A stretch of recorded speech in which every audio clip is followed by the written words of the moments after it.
Hi friends, now let's discuss about the third type of distribution, that is normal probability distribution. Till now we have discussed binomial distribution and Poisson distribution. Binomial and Poisson distribution, they deal with discrete probability distribution because they are based upon discrete random variables. Now if we have to take the continuous probability distribution, so we will have to consider normal distribution.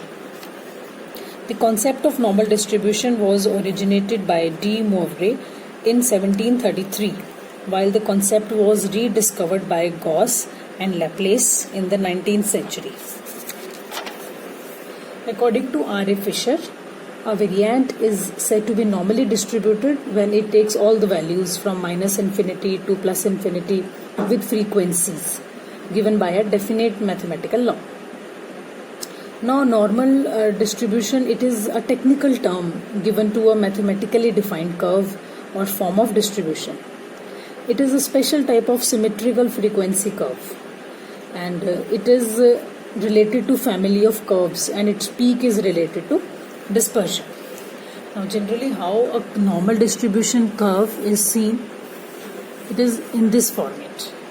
This peak shows the distribution. Like distribution means if we draw a line from here, half of the items are distributed on the left side and half of the items are distributed on the right hand side.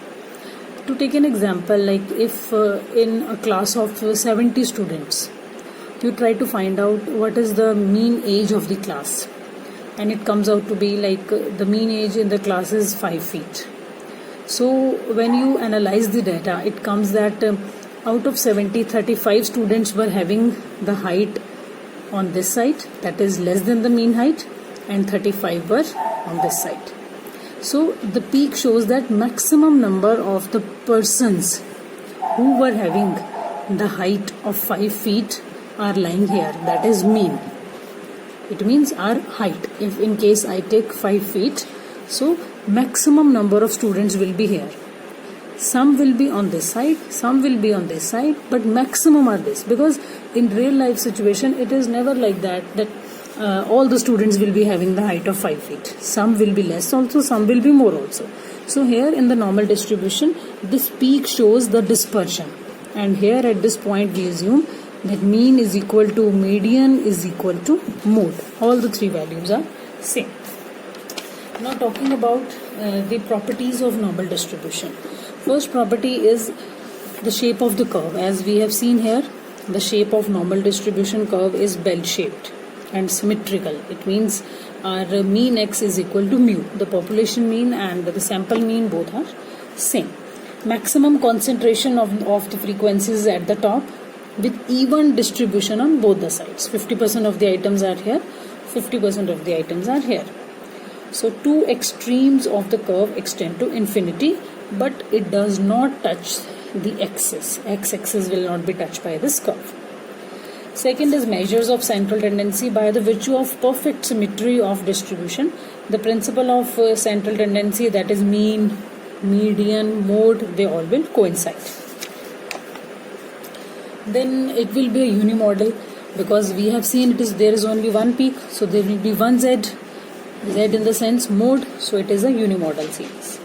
If we talk about the moments, the first moment mu1, that will be 0. If we talk about the second moment, that will be standard deviation square. And if we talk about the third moment, again it comes out to be 0.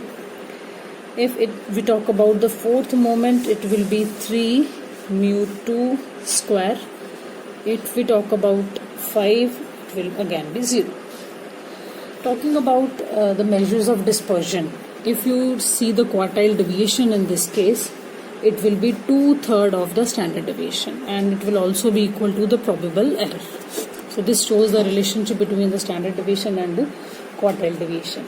If you talk about the mean deviation, that is 4/5 of standard deviation. So this is how the relationships are shown. If we talk about the skewness, that is beta 1, in this case it will be moment 3 square divided by moment 2 cube, and its answer will always be equal to 0. If you talk about kurtosis, that is beta 2. In case of normal distribution, beta 2's formula is mu 4, moment 2 square, and it will always be equal to 3. Another property of normal distribution is if we talk about the quartile 1 and quartile 3. This we have seen in the chapter of dispersion. They are equidistant from the median. If median is here it will be Q1, here will be Q3. So this distance is going to be equal. So if we draw these lines like this portion will be equal to this portion. And there will be a linear combination of independent normal variate. It is also a normal variable. Now if we talk about the formula, like in case of Poisson distribution, in case of binomial distribution, we have started with the formula. So here normal distribution curve, we will be applying one formula, that is Z is equals to x minus x mean upon standard deviation. This is the formula of normal distribution curve. If you have been given n, capital N in the question, you will multiply your answer with this n. Whatever answer you are getting, you will multiply it. So here Z is the area under the normal distribution curve, this entire area. This is Z. Generally entire area is equal to 1. So we say that this is 0.5, this is 0.5. As we have discussed, this portion divides the normal distribution curve into equal parts. So the area under normal distribution curve is 1, and on the left hand side it is 0.5, and on the right hand side as well it is 0.5. Now let's take an example how the practical problems are solved under the normal distribution.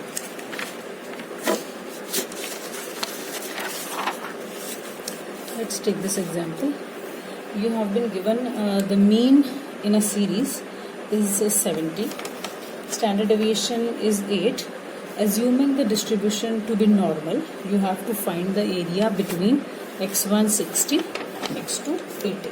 So first of all, we will calculate Z in these problems, and formula of Z we have already done. This is the formula. Now let's put the values.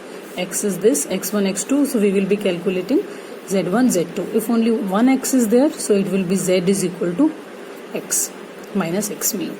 So here x is 60, mean is given 70, standard deviation is given 8.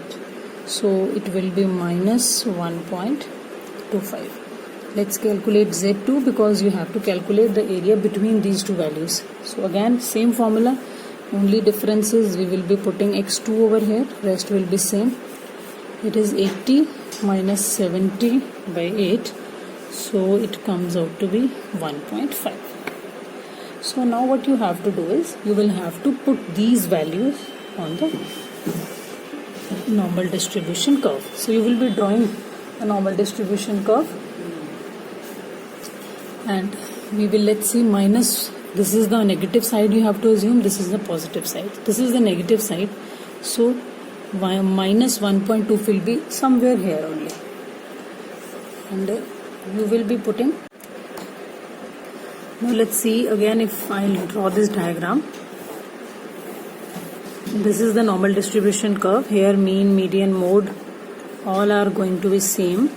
This minus 1.25 will be somewhere here because it is the negative side. So if we draw a line from here to touch the curve, it will be cutting here. Second 1.5 will be on this side somewhere. So you can take an estimate and you can put the point. If we draw this line, now you have to find the area between these 2 points. So you will have to shade it. This is the area that we are going to find. Because this Z you have calculated, the value of normal distribution curve, it is there. But you have to find out the area that we will see from the normal distribution table. At the back of your books, there is a table given. You will be seeing that table to find out the area. Because in the question, it is not written that you have to find Z. You have to find the area. Now this is the table, normal distribution table. It starts from 0.0, 0, 1, 2, 3 like that, and here 0.01, 0.1, 2, 3, 4, it goes till 3.9.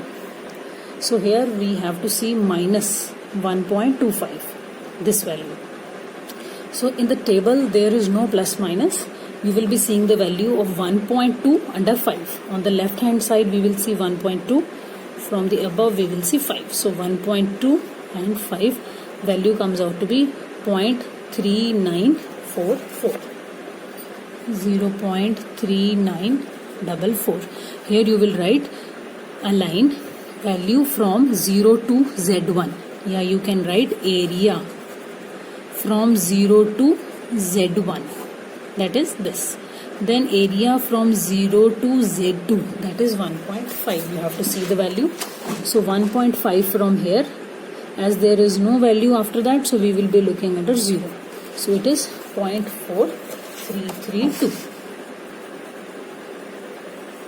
So we are going to add both of these values. Now the question arises, why we are adding these two values? Why not subtracting? Because this you will be seeing from this table. When we have seen this diagram, first you have to see this value, then you have seen this value from the table. Now you have to see between area. So how between will be calculated? When this portion will be added into this portion. This is the area from this portion and second is the area of this portion. And one thing I would like to clarify here is this plus minus sign, these values will not have any plus minus sign. This plus minus sign will be helping you just to draw this, like you have to put the point on the left hand side or right hand side. Now we will be adding these two values, so it comes out to be 8276. If in the question capital N has been given, for example, you have to find out number of students, then you will be multiplying this answer with that N. Otherwise, this will be the area from x1 and x2, 60 and 80. This is the area that is being covered. Thank you.